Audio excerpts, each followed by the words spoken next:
अध्यक्ष महोदय, साधारणपणे असं लक्षात आलंय की नकली पासपोर्टवर ट्रॅव्हल करणाऱ्यांची संख्या ही फार नगण्य आहे.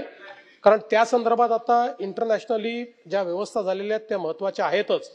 हा प्रॉब्लेम जो नानाभाऊ जास्त येतोय तो पासपोर्ट त्यांचा खरा असतो, व्हिसा पण घेतात, पण मेडिकल व्हिसा महिन्याभराचा घ्यायचा आणि तो संपला की आपला पासपोर्टही नष्ट करून टाकतात ते कोणी पकडू नये म्हणून, आणि मग इथे ओव्हर स्टे करतात. आणि म्हणून त्याचं रिकन्सिलिएशन करणं आपल्या इमिग्रेशन पासनं, तर आता आपली कुठलीच अशी व्यवस्था नाही आहे की इमिग्रेशनच्या माहितीचं रिकन्सिलिएशन करणं.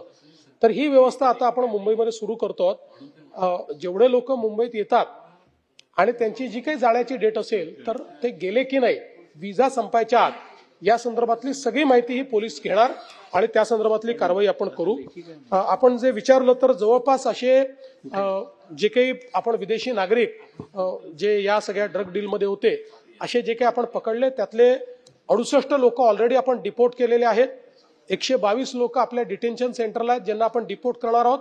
आणि आता केंद्र सरकारने सांगितलंय की या लोकांची जी मोडस ऑपरेंडी आहे की छोटासा गुन्हा करायचा आणि मग वर्षानुवर्ष त्या गुन्ह्याचा निकाल लागत नाही म्हणून त्यांना डिपोर्ट करता येत नाही, तर केंद्र सरकारने सांगितलंय छोटे गुन्हे त्यांच्यावरचे परत घ्या आणि त्यांना डिपोर्ट करून टाका.